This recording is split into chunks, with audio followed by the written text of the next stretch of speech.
72 रुपए लीटर है। अभी मनमोहन सिंह जी का जिक्र किया गया। जब मनमोहन सिंह जी की सरकार थी, दुनिया में कच्चे तेल का दाम $140 पर बैरल था, और तब भारत में पेट्रोल बिकता था 68 रुपए, 70 रुपए, 72 रुपए।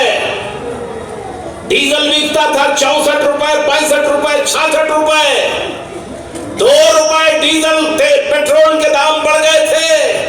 अटल बिहारी वाजपेयी जी संसद के सत्र में बैलगाड़ी पर चढ़ के गए थे कि पेट्रोल के दाम बढ़ गए।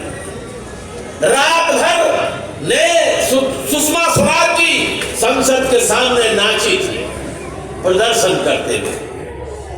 आज कहां है वो लोग? नरेंद्र मोदी जी मुख्यमंत्री थे, कहते जो सरकार पेट्रोल और डीजल के दाम बढ़ा के किसानों की जिंदगी और साधारण आदमी की जिंदगी को नरक कर दे, उस सरकार को बदल देना चाहिए। और आज अगर 100 रुपए लीटर पेट्रोल है तो इस सरकार को बदलने की जरूरत नहीं है, जमीन में खोद कर गाड़ देने की जरूरत है। कौन बोलेगा? मैं हूं वो आदमी। जिस स्वामीनाथन कमीशन की आप बात कर रहे हैं ना, आर्किमिडीज का सिद्धांत लिखा गया, न्यूटन का सिद्धांत लिखा गया। मैंने भी स्वामीनाथन कमीशन में एक फार्मूला लगा दिया, C2+50। ये अतुल कुमार अंजान का फार्मूला है, MSP C2+50। मैं अकेला सदस्य था उस कमीशन में, किसानों की तरफ से, ऑल इंडिया किसान सभा की तरफ से सारे किसानों का प्रतिनिधित्व कर रहा था।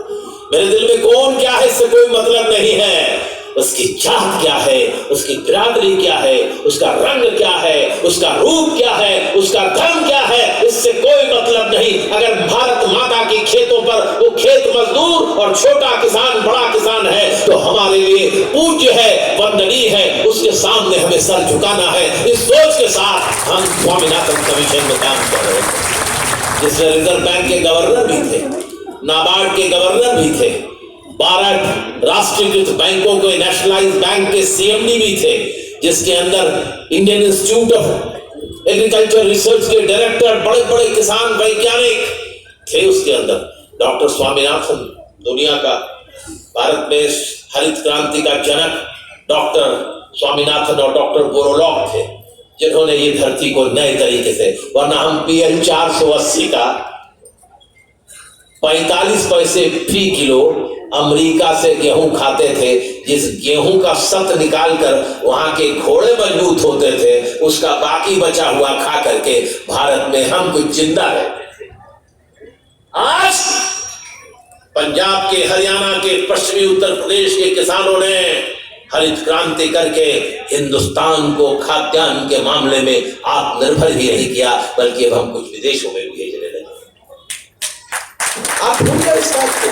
हमने इस बात को स्वामीनाथन कमीशन में कहा, लेकिन हमने ये भी कहा कि किसानों को, एक खेती किसानी से नौजवान भाग रहे हैं, इसे खेती किसानी की तरफ लाओ। ये जो नौजवान देश छोड़कर भाग रहे हैं, उनको खेती किसानी में जोड़ने के लिए खेती किसानी को अत्यंत लाभकारी बनाओ। इसलिए हमने वहां नारा दिया था, आज लड़ाई हमारी न्यूनतम समर्थन मूल्य की है, लेकिन MSP में हमारे नाम से एक लाभ है कि आज हम MSP की बात कर रहे हैं, लेकिन कल हम रिन्यूएबल प्राइसेस की बात करेंगे। आज हम न्यूनतम समर्थन मूल्य की बात कर रहे हैं, कल हमारी लड़ाई किसानों के उत्पादन के लाभकारी मूल्य की होगी। ये बात भी स्वामीनाथन कमीशन में लिखी हुई है। बहुत सी बातें, महिलाओं को कैसे खेती में जोड़, महिलाओं का बड़ा योगदान है खेती किसानी में, हम शायद उसको किनारे कर देते हैं। हमने उसमें पहले बार लिखा था 32 पेज का एक इतिहास कि किसान कौन, जो भूमिधर है, जिसके पास भूमि है वही किसान है। नहीं, मैंने उस बात को लिख करके संसद में राष्ट्रीय किसान आयोग की तरफ से भेजा था। इसमें हमने लिखा था, जो खेती करता है, भूमिहीन है, वो भी किसान है।